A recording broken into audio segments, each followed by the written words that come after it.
Una nueva película sobre militares. Sí, les hablo sobre Rescate Imposible, una cinta con unos momentos increíbles y sin duda alguna tiene otros desagradables. Pero, ¿realmente es buena? Pues acá te diré mi experiencia y crítica sin spoilers.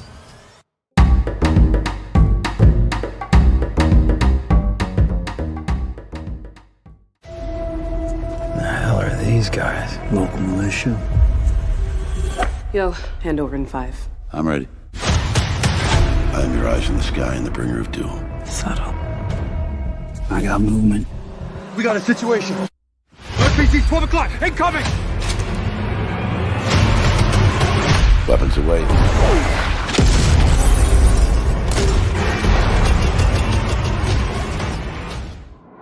Land of Bad o Rescate Imposible es una película de acción dirigida por William Eubank, el cual nos ha dado películas como Amenaza en lo Profundo. La cinta está protagonizada por Liam Hemsworth, más que reconocido por películas como La Última Canción y Los Juegos del Hambre. Además tenemos al actor Russell Crowe, que estuvo recientemente en El Exorcista del Papa. Y por último, el actor Milo Ventimiglia. Rescate Imposible es ese tipo de cintas que te brindan una expectativa al máximo, con temas militares, rescates y destrezas impresionantes. Pero, ¿es buena? En primeros comentarios sin duda lo es. La película nos regala momentos y escenas muy bien hechas y que sorprenden, siendo así catalogada como palomera. Además, hay ciertos enfoques de cámara que están acordes con las secuencias de acción, demostrando así una mejor experiencia con la producción. Hay que destacar ciertos puntos que tiene a favor. Uno de ellos es la interpretación de nuestro protagonista, la cual por momentos está bastante decente y aceptable. Incluso por momentos se tiene una pequeña inspiración o parecido con las películas de Extraction, y también se puede mencionar a Kandahar.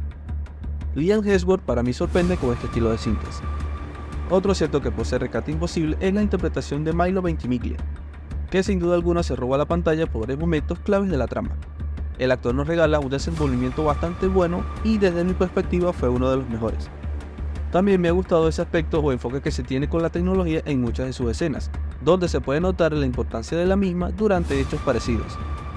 Creo que también destaca Russell Crowe, al menos en algunas escenas, motivado el papel que tiene, pero ya hablaremos de eso.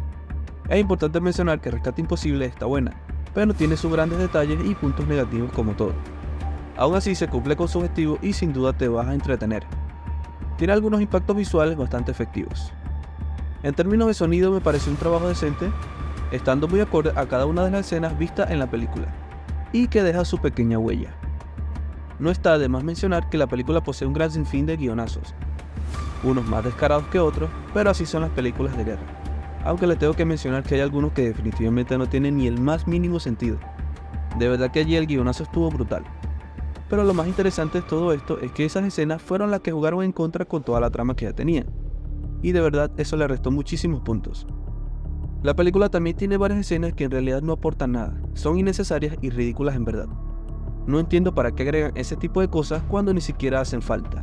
Es decir, comienzas una cinta agradable, entre comillas, emocionas al espectador y después la tiras a la basura, porque así lo quiso el guión.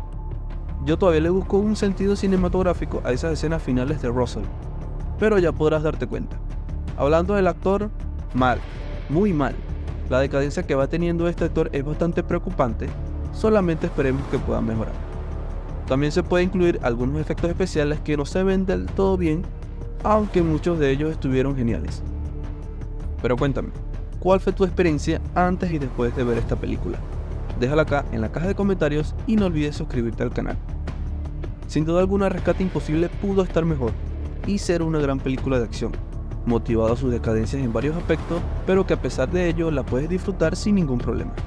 La considero una cinta palomera y está buena con todo y detalle. Nos brinda buenas escenas y unas interpretaciones decentes.